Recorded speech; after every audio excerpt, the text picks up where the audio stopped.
This is a story I can't remember, a story about people who saw me dying, a story about a fight for life and a story about prayer, a story about God who healed me.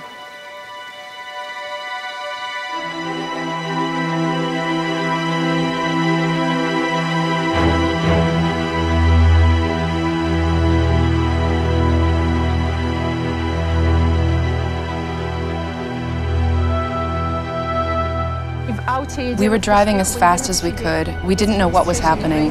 We were panicking. Another hospital. I was holding Monika, but I could feel she was slipping away. It was as if we were losing her minute by minute, so we rushed to reach the next hospital.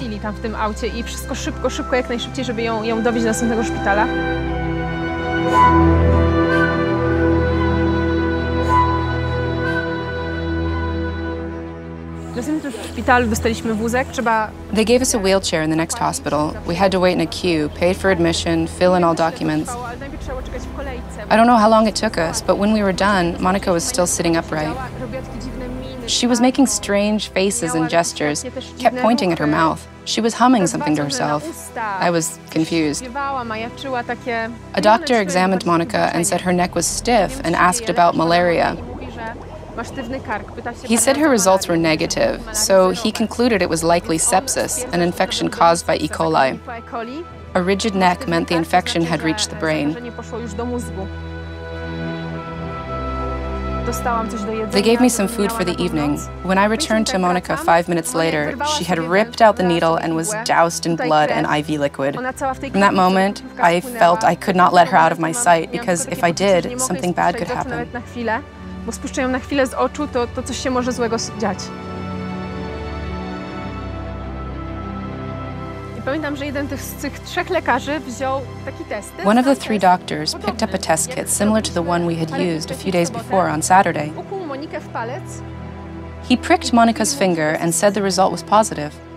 Z jednej strony byłam w szoku. I was shocked but also immensely relieved to find out what was going on.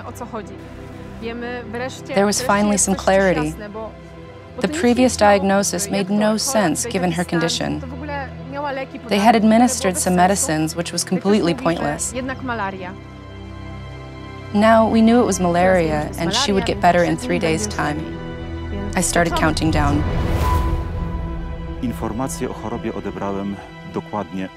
I found out about her illness exactly on Wednesday, the 24th of May, 2017. I can remember that day. For our entire Salesian family, it was the feast of the Holy Mother, Help of Christians. I stopped by my office and received news from our other volunteer, Magdalena, that Monika had been hospitalized in Moshi.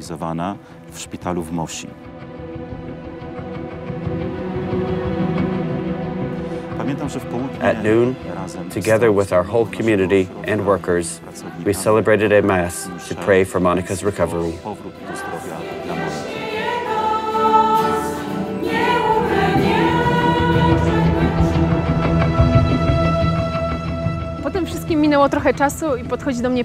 After a while, a nurse approached me and said that there was a problem. It was absurd. He said that they couldn't get any medicine because the pharmacy was closed. As a rule, the first dose is provided by the hospital and the patient must buy subsequent doses on their own. It was 1 a.m. and Monika's condition was very serious. I was told that there was a pharmacy somewhere in the city and I could try asking my friends to get the medicines. I started making phone calls, once, twice, 3 times. I was doing all I could, but in the end, it was all beyond my power. With Monika being there, someone not picking up the phone. Then the same nurse walked up to me. I feel like God was watching over us because it turned out that another patient was also suffering from malaria and taking the very same medication. We could borrow the first dose from her and supplement it in the morning. Monika was given medicine and began to calm down. She started to cooperate. She wasn't the same person she had been a few days before. But I was able to get to her. She was more cognizant than on the previous night, more present, so I slowly started feeding her. At one point, she began to recite the Lord's Prayer. It was erratic because she could barely speak. She finished at, "Who art in heaven, hallowed be thy name, thy kingdom come." The phrase was the last thing I heard from Monika. I was hoping it would get better. But from that moment, there was no more eye contact or any other form of contact with her. Nie było żadnego ani kontaktu wzrokowego, ani żadnego, nic nie było.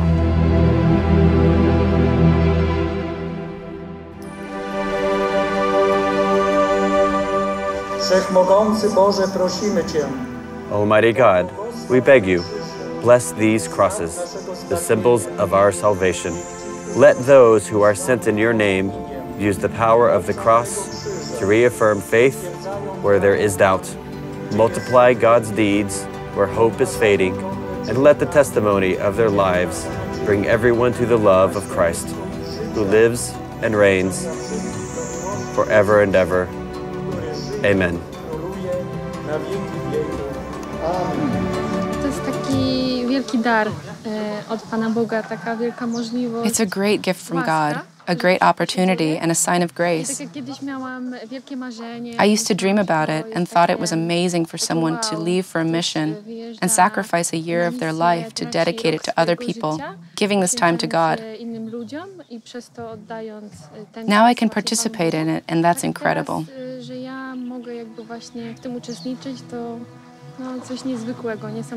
If it wasn't so hard, it wouldn't be so beautiful.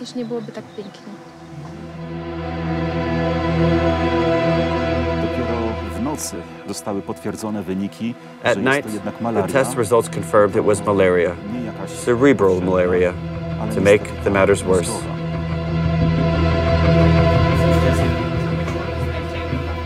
So we always treat malaria as a serious disease, always, because it carries a mortality and a morbidity. Now, depending on severity. So we tend to bracket malaria as complicated or non-complicated. Most attacks in indigenous people are not complicated. There is fever, there is usually a treatment, and there is remission.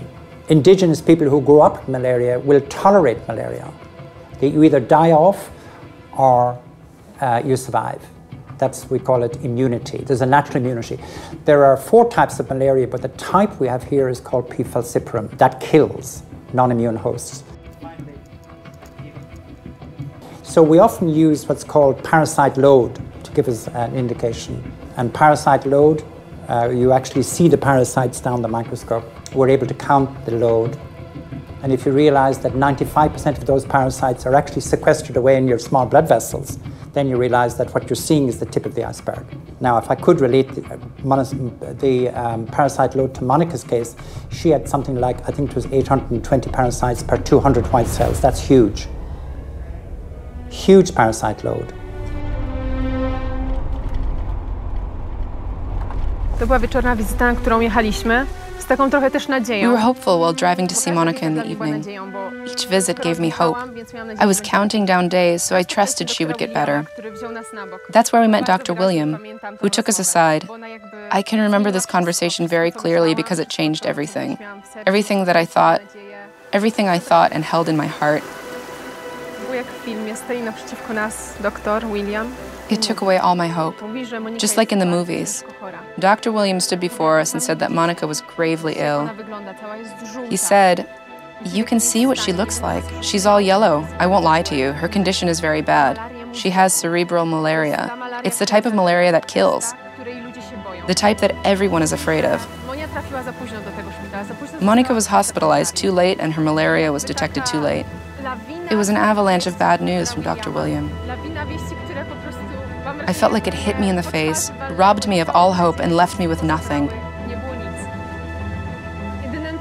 The only light at the end of the tunnel he could offer was that Monika was young, and all we could do was wait.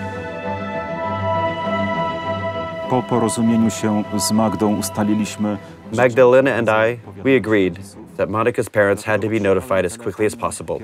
I found the phone numbers. First, I called Sylvia, her elder sister. Then, I called her mom. I relayed the information I had, what her illness was, what had happened, and why she had ended up in hospital. Monika's mother was terrified, shocked. She cried and wanted to contact Magdalena personally. I gave them each other's numbers.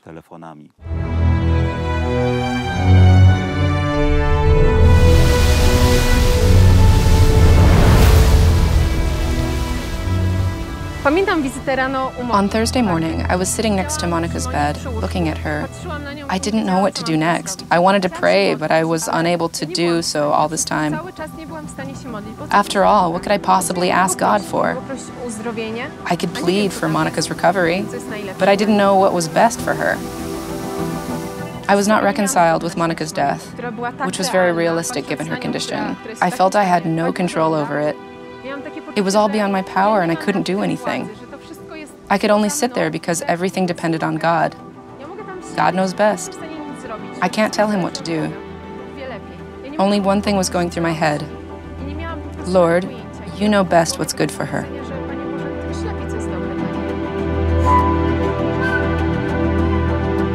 On Thursday, during our community prayer, during morning meditation, I was wondering how we should pray. It might seem obvious that prayers are addressed to God, but by intercession of which saints? It occurred to me that we should pray by intercession of the servant of God, Sister Lucia Fatima. After all, we were celebrating the centenary of Fatima's apparitions. A few days earlier, Jacinta and Francisco had been canonized while Lucia was still awaiting beatification. I was certain about this until I finished praying and left the chapel. Then, I started to have doubts again. I wondered if those were just my thoughts connected with the events in May, or if it was truly inspiration sent by God. I thought, Lord, if this is coming from you, please give me one more sign. I was left with this thought. Then, I went to have breakfast, and another thing happened. During breakfast, a father from our community, Father Mache, approached me and said directly, "Guess what I thought about during my meditation?" "What?" "How about we entrust the case to Lucia?" I replied, "That's all I need." I found a prayer for Sister Lucia's beatification online and went to the website of the Sanctuary of Fatima. I copied it, adjusted it to our needs, added the intention, a plea for Monika's recovery, and we shared that prayer on our website, social media portals, and among our friends. We repeated the prayer ourselves every day among the community, with our Salesian brothers and sisters, as well as people who work with us.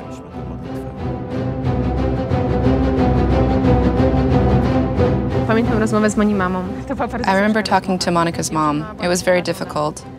I knew her mom was terrified, and she asked a lot of questions. She had also been told some things which could have terrified her even more, but they were untrue.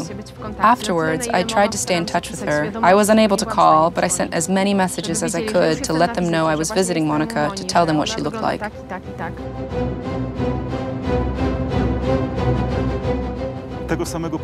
On the very same Thursday morning, John Bashabora, an Ugandan charismatic, paid a visit to our center.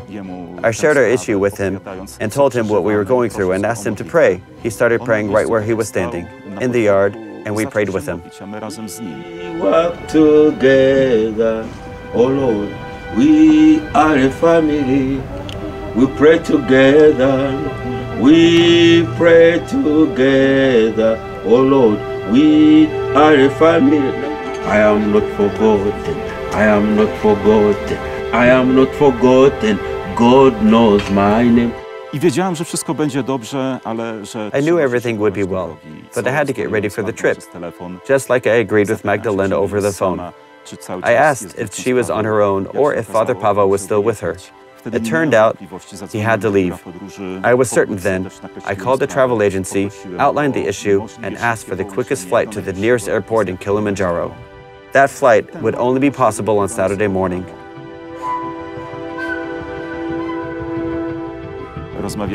I talked to Sister Katarzyna, who works in Embu, north from Nairobi, about 2.5-hour drive away. However, it turned out that Sister Ivana Swiatkowska had been moved to Tanzania shortly before May and worked in Dar es Salaam. We called her and told her about everything. She only asked for Magdalena's number so that she could contact her directly. Since it was already afternoon, I couldn't go. The trip from Dar es Salaam to Moshi takes more than 9 hours. So I would have arrived at night. It would have done no good, and I don't even know if I would have been able to buy a ticket. I left Moshi early the following morning. I had called Magdalena in the evening and asked her about the situation, what was going on, how Monika was doing. I się zapytałam, jaka jest sytuacja, co się dzieje, jak tam Monika. Sister Ivona from Dar es Salaam also called. I was calm and I was counting down. 3 days. So it would be better on Friday. Sister Ivona told me she was coming. I replied, "There's no need, sister. It's going to be okay soon." I didn't want to trouble her. I knew it was far and I was convinced it would be better on the following day, so she didn't need to come. The sister said, I said, "I've already bought a ticket. Everything is settled. I'm glad she's better, but I'm still coming because I want to see it with my own eyes." Jak ja dziękuję Panu Bogu, że ona kupiła ten bilet i że mnie nie posłuchała, bo na następnej Thank God she bought that ticket and didn't listen to me. During the next evening visit, we were told Monika had kidney problems.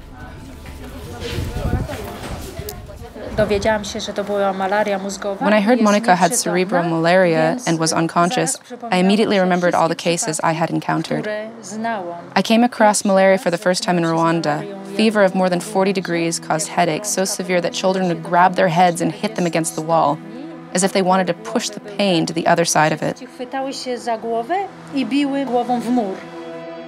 Żeby ten ból, który jest ból głowy, przemieścił się, myślę, na inną stronę.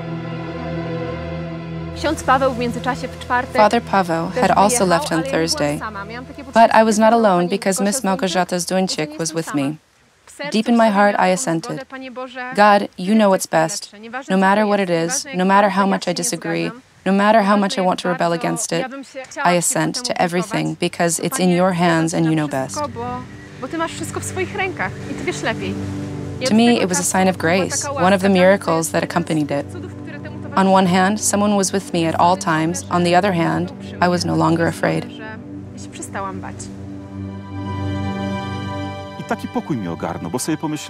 I was overcome with peace.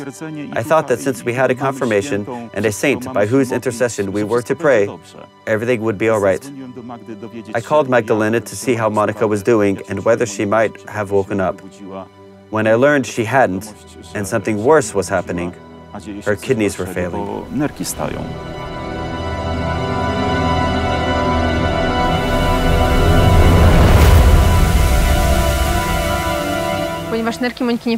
Monika had kidney failure and needed dialysis, which required consent. We communicated with Father Jacek in Poland. He went to Monika's parents because we were told it was crucial to save her kidneys. Otherwise, there would be nothing left to save.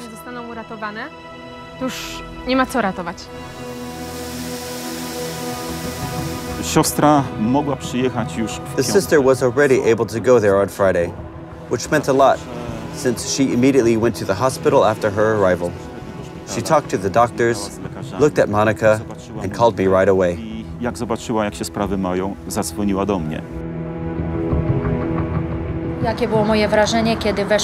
What was my impression when I entered the ward and saw Monika? I looked at her and I thought, she's dying. That was my very first thought. She was dying.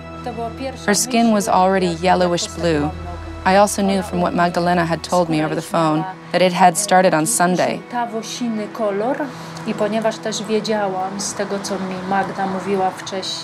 Monday, Tuesday, Wednesday, Thursday. That's already 4 days of high fever. I think it's a miracle that she was still alive after these 4 days.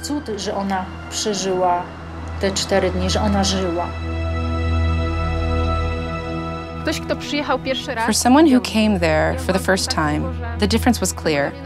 I had been there for so long that it became normal to me. I was at the hospital, I would go home to have something to eat, go back to the hospital, and nothing else was happening. When Sister Ivona arrived, she rushed into the ward, questioned the doctors and nurses about everything, and started to get the situation under control. We found out later that she was shocked when she saw Monika. W każdej chwili ona mogła umrzeć, no to było oczywiste. Nie? It was clear that she could die at any moment. When we returned to the community in the evening, I contacted Father Jacek. I described the situation and said, it would be good if somebody visited the parents personally and told them about it. It would be good if they also wrote an authorization for us to place signatures on their behalf to avoid any complications. Oni napisali jakoś upoważnienie, że my na miejscu tutaj możemy podpisywać w ich imieniu, żeby nie było żadnych komplikacji. Po południu odbieram telefon od siostry Iwony. Sister Ivana called me in the afternoon and said, Father, it's worse than bad. Monika is dying. She's not going to survive until your arrival. She has urine poisoning. Her face has turned yellow. She won't survive that long. We have to act immediately. Czym prędzej działać. Czekali na kogoś z rodziny, no bo oni wiedzą, że w takiej sytuacji... They were waiting for a family member because they knew that a malaria patient could die at any moment. Oni nie dają żadnych gwarancji. They gave us no guarantees. Powiedzieli mi, że Monika ma to... They told us that Monika had cerebral malaria and the parasite load was so high that even they were amazed. Krwi jest tak wysoki, że nawet oni się dziwią. Mówi, dla Afrykańczyka jest bardzo wysoki. They said it was high even for an African, not to mention a white European who had never been exposed to malaria. Z malarią.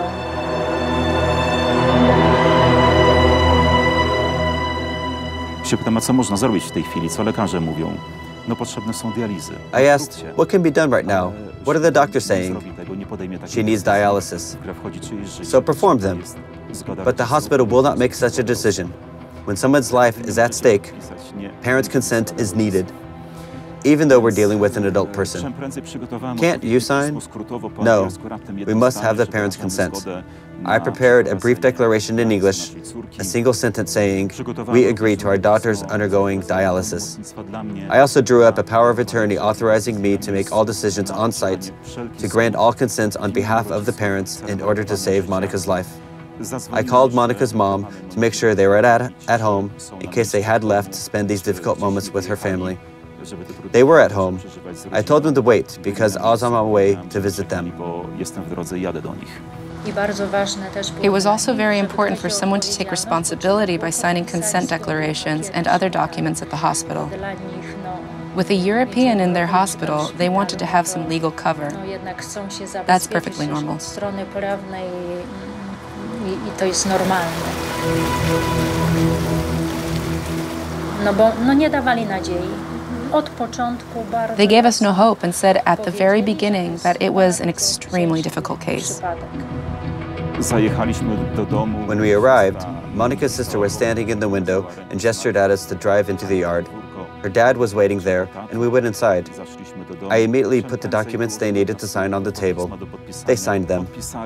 I quickly took photos of both authorizations and sent them to Magdalena via WhatsApp with information that we had the parents' consent and they should act immediately.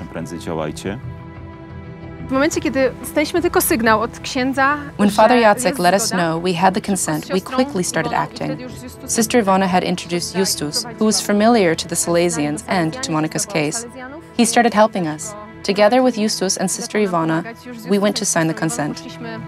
podpisywać zgodę. We do believe that God works in ways we do not understand, and basically God will work not by himself, but he will use his people, he will use the medicines that we use, he will use the doctors that we have to make sure that someone is cured. Poszliśmy podpisywać zgodę, ale nie było When we papierka. wanted to sign the consent, there was no document and no one to make a copy for us to sign. We were really stressed out and terrified, while people at the hospital said they would perform the dialysis on the following day. I comforted them by saying I would be with their daughter on the next day. I wanted to see it with my own eyes, get there, and keep them updated. They needed to know that they had first-hand information. They had to be certain their daughter was well cared for and was in good hands. They needed to feel like they were with her.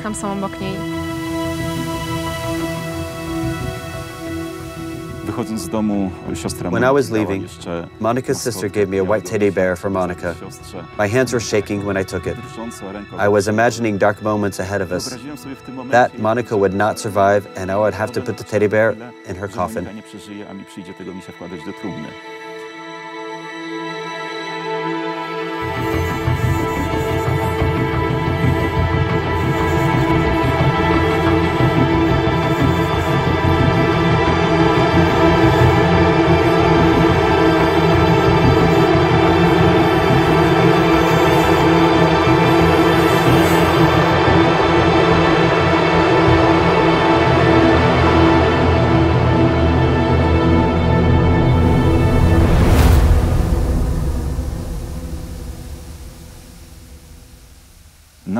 I spent the following day traveling. I was at the airport at 4 a.m. The plane took off at 6 a.m.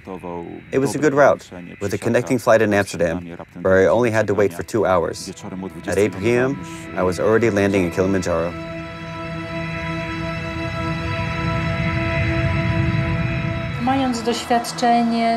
Based on my experience with comatose people, I told Magdalena to talk to Monika all the time so that her brain would not stop working and would be picking up stimuli all the time, even while she was unconscious.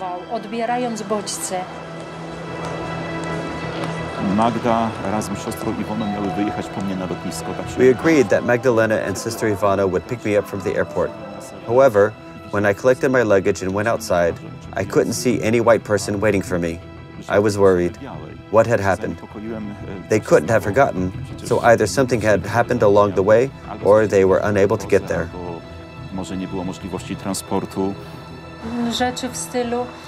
Something like, "Come on, Monika, open your eyes, you sleeping beauty, wake up. We're sitting at the hospital all day and you were supposed to be seeing Kilimanjaro. You were supposed to go to the park, but you're just lying here." Magdalena had more to say to her because the girls knew each other, so she was able to communicate with her more.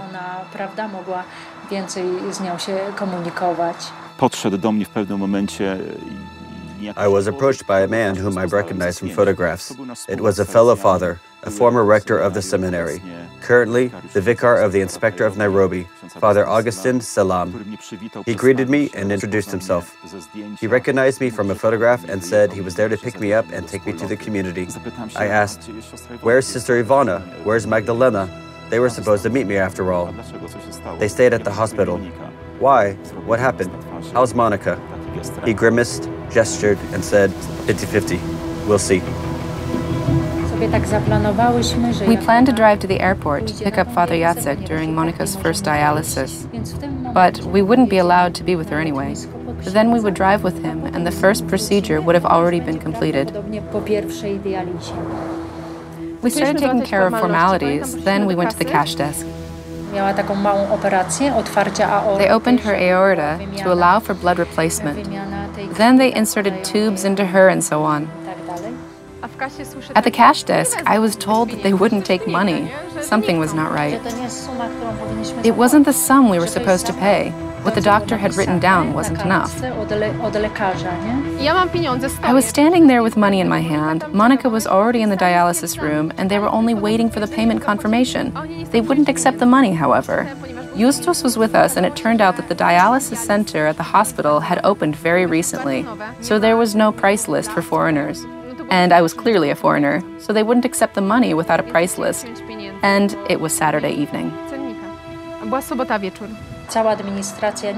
The administration wasn't working. There was only one lady at the cash desk who was not letting us pay for the dialysis. It was a race against time. We were running downstairs and upstairs back and forth. Justus was running from ward to ward, making phone calls. Meanwhile, Father Jacek had arrived and we were supposed to pick him up. But Monika required dialysis and we didn't know what would happen if it was not performed. We finally reached the finance director, the doctor who had operated on her before the dialysis.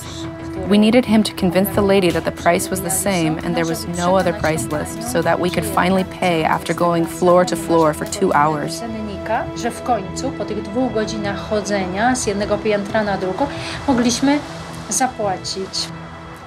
I do believe that the medications that she was given by the doctors by that time, it really worked well, and also the dialysis also helped her.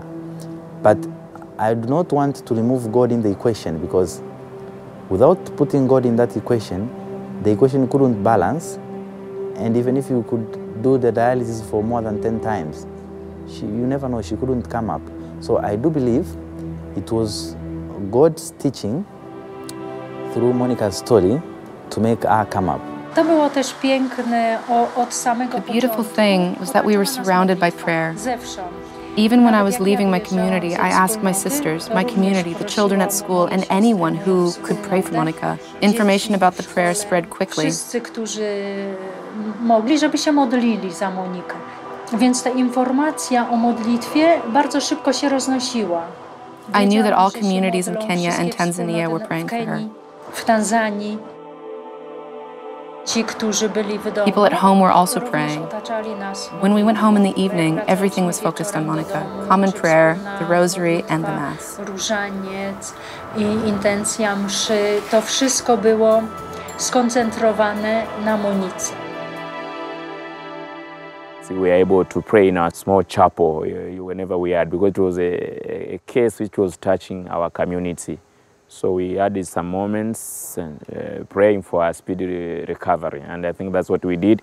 And I remember sister, Salesian sister who was here also, she was praying and reminded that we have to pray and that God will bring her back. So as a community, we had moments of prayer during Mass in our various moments of liturgy of the hour.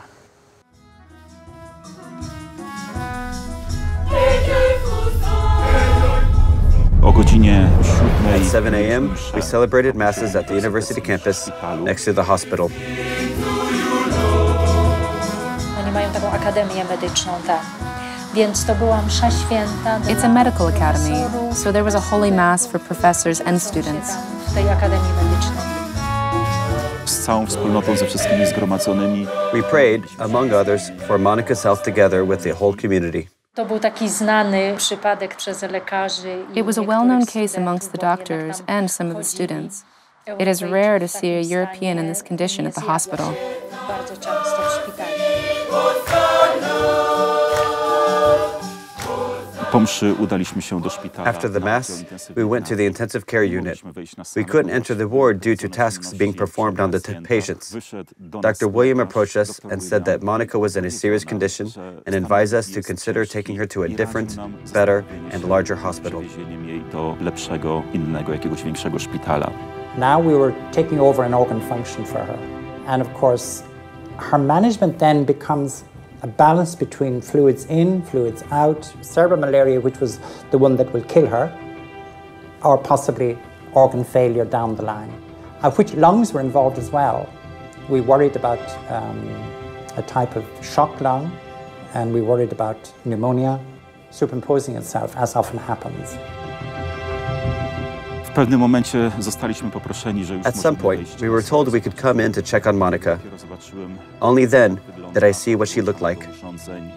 Connected to machinery with dry skin, haggard and yellow. It looked very bad. Bardzo źle to wyglądało. The doctor decided to repeat dialysis on the very same day. I was issued a referral, which had to be paid at the cash desk.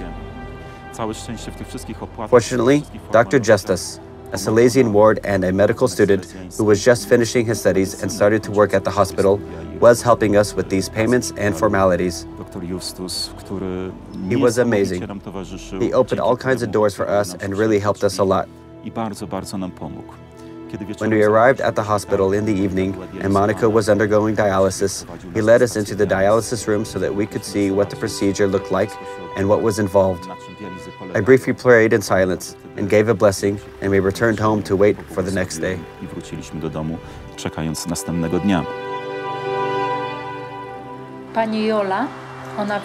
Miss Yolanta, who is a lecturer at the university in Moshi, visited Monika, talked to her, and did what she could. It was a beautiful moment when Poles who were there united at Monika's bedside. It was a truly wonderful experience. Jej łóżka. To było naprawdę piękne doświadczenie.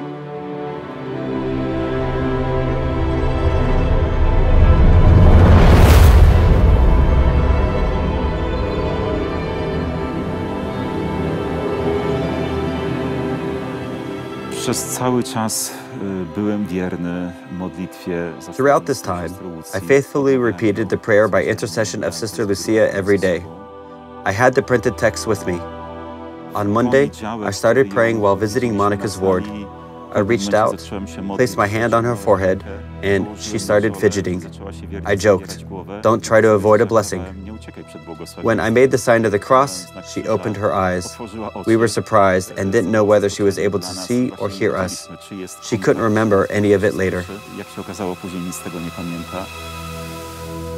Because Monika's malaria had kind of moved from, it had cerebral, it had renal failure, it had black water fever, and there was lung involvement to a minor degree.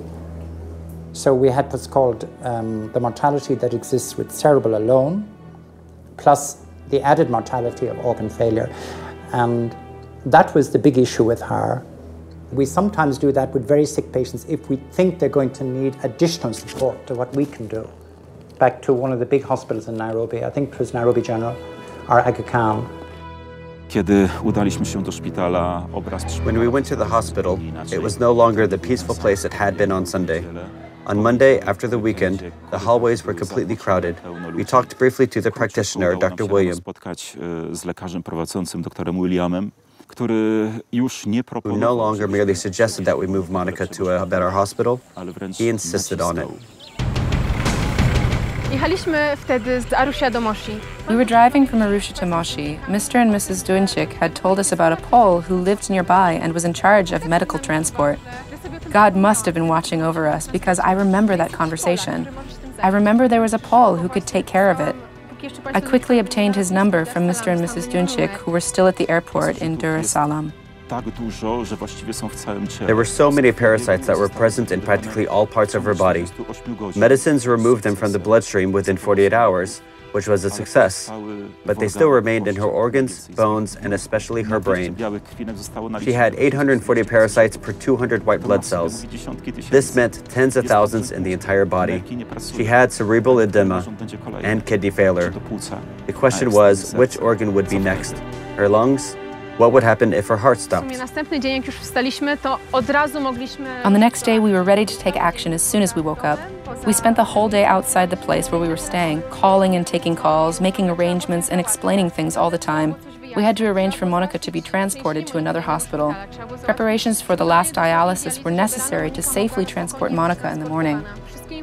We needed to have all the information in place. Mr. Jacek helped us a lot. He no longer worked at the medical transport company, but he helped us get it under control.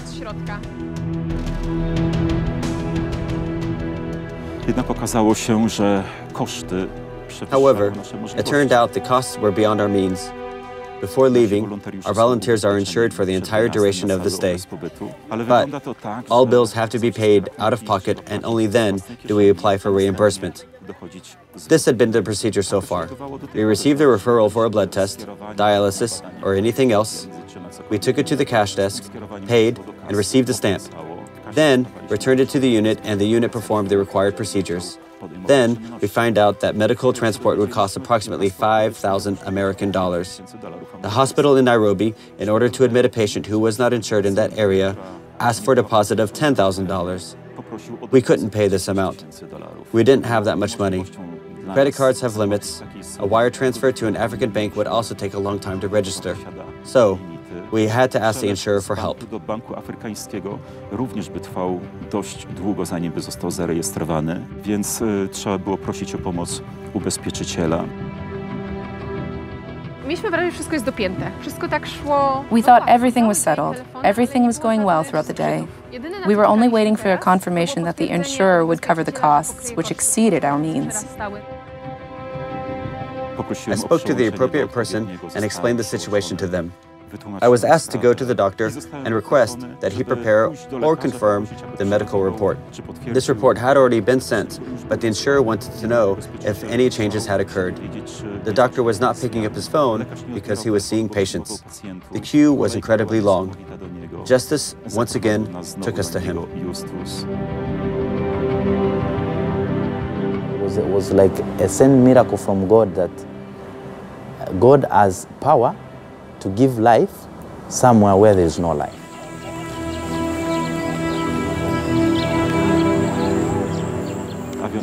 The air ambulance and the evacuation crew were waiting. The hospital in Nairobi had been informed. The only thing missing was a promise of payment. They didn't even want any money, just a guarantee that someone would pay.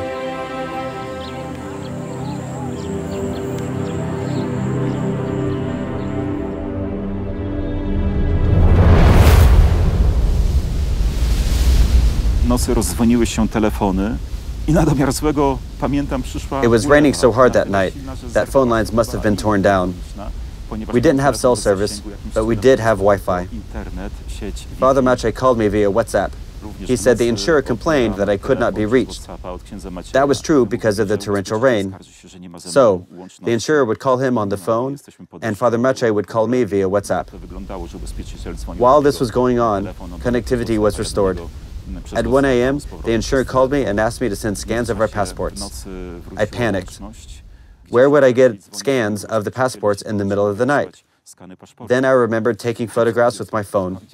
So I sent them the photographs. It was enough. At 3 a.m., there was another phone call. I was told to be optimistic. The flight would likely be possible in the morning. We received calls and emails with information that at 7:40 a.m., an air ambulance would be waiting at the Moshi airport. Że 7:40 będzie czekała awionetka medyczna na lotnisku w Moshi. At 5 a.m., I got a phone call with information that Monika would have medical transport in an hour and a half. The doctor said, "All right, if the air ambulance is waiting at the airport, we have to get her there." Our hospital had one ambulance, but it was broken down. We started wondering where we could get another ambulance from. We had seen a private one on the day before. How could we get its number? Somehow, we were informed that an ambulance was on its way. The medical company, Flying Doctors, rented an ambulance from Arusha. Okazuje się, że firma medyczna Flying Doctors wynajęli karetkę, która jechała z innego miasta, z Arusi. We had to call Sister Ivana, notify the hospital and cancel everything, get everything going, pack our things very quickly, get everything done because Monika would be transported soon. We drove very fast to the hospital and woke up the doctors, and we entered the ward. I stood in the doorway and I saw that something had changed. Monika was sitting up, or propped up in bed. Her eyes were open, and she was looking at me. I wondered if her eyes were just open, but she was still unconscious. However, when I walked up to her, I could see that her eyes followed me.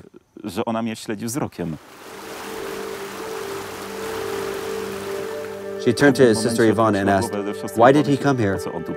So I could see we had contact with her. When a doctor came in and asked her something in English, she replied in English. She can speak both Polish and English. So it was something incredible. Something good was happening. She woke up. When we entered the ward, we were astonished because her eyes were open.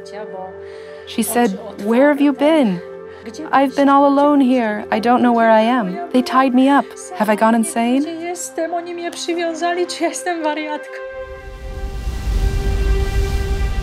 Także Monika nie miała świadomości, gdzie przebywa, gdzie się... Monika didn't know where she was when she woke up. She said she was scared because she thought they considered her insane. Dr. William came and said, "As you can see, it's good, but I still recommend that you take her to Nairobi. We can't check out how the parasites might have damaged her brain or what might have changed. They can perform a scan or an X-ray or any other examinations. Our hospital doesn't have such facilities."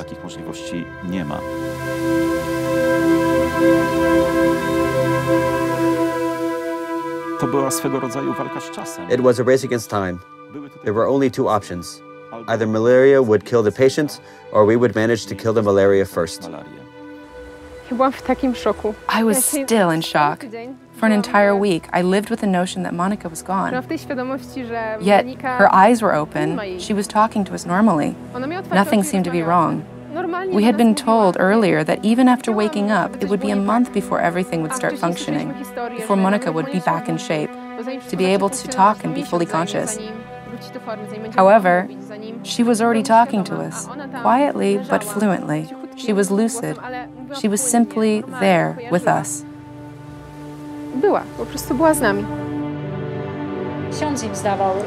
I believe Father Jacek had informed them over the phone, so they already knew about it when we arrived at home. However, they couldn't believe it, so they asked me, "Sister, did she wake up?" Yes, she woke up. Her eyes were open and she could speak. I was curled up in the corner, crying my eyes out. These were tears of joy, of immense relief. It was good, as it would only get better.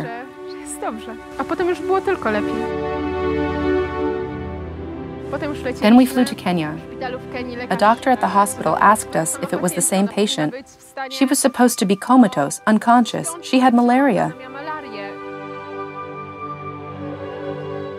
I don't know if there's any other explanation for it. The only explanation I have is God. I've seen it. I've experienced the reality in which Monika was gone and the reality in which she was back with us. God was there all the time, from the very beginning, in the smallest of things. I was not alone even for one moment. God cared for Monika and for me through different people.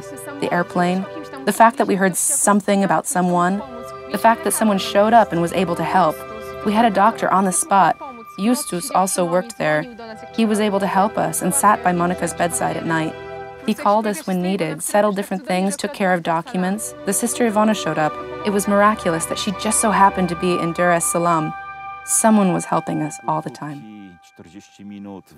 The flight took about 40 minutes. All documents and formalities were already in Nairobi. An ambulance was waiting at the airfield. Magdalena accompanied Monika to the ward where Monika was prepared. Her clothes were changed and she was connected to medical machinery. I stayed behind to fill in documentation and take care of formalities. Magdalena told me later that a doctor entered the ward to perform some examinations. He looked at the chart, then Monika, and shook his head. He said it couldn't be the same patient. She was supposed to be a young person from Europe, unconscious with cerebral malaria and kidney failure. But this young person was looking at him and smiling. Magdalena said, "Yes, she woke up this morning, and she's already in this condition. Yes. Well, girl, someone must have been praying a lot for you." I to jest właściwie niesamowite, no bo przecież tego samego dnia po przylocie zostały wykonane wszelkie badania. It was incredible. On the day of her arrival, she underwent all types of examinations, x-rays, different allergy tests, a head scan. No traces of disease were found. No malaria, no cerebral edema. She was taken to intensive care and placed in an isolation unit to undergo quarantine.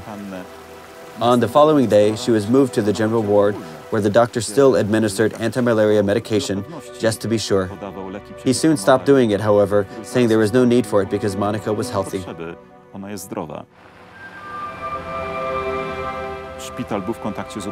The hospital was in touch with the insurer, and the insurer reached out to me to confirm information. Finally, the practitioner in Nairobi instructed us that Monika's condition allowed for medical transport to take her to Poland, where she could undergo further treatment. Na dalsze leczenie do Polski.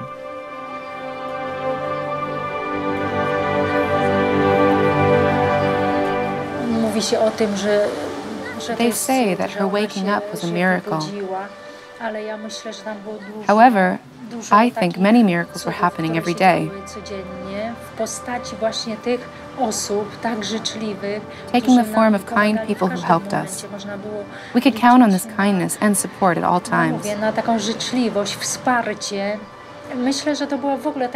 I think the miracle was the atmosphere of goodness and love which surrounded her.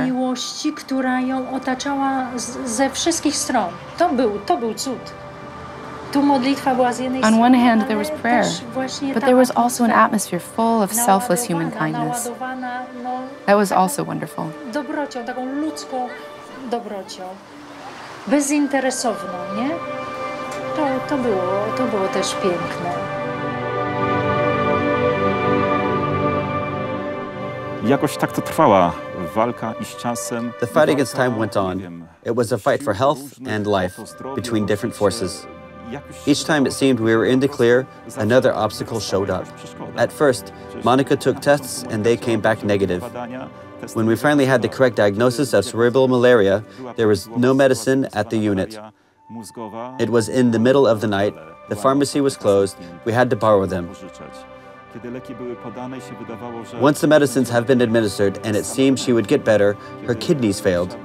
When she needed dialysis, the cash desk wouldn't accept our money. On Monday, after 3 dialysis, her test results were as if she had no dialysis at all. Her condition was critical. At last, when we managed to arrange medical transport, there was a misunderstanding and the transport was delayed. When it was possible, the plane arrived, but the ambulance was broke down. There were hurdles all the way from start to finish. However, I think this is how God's greatness manifests itself. Nothing is impossible for Him.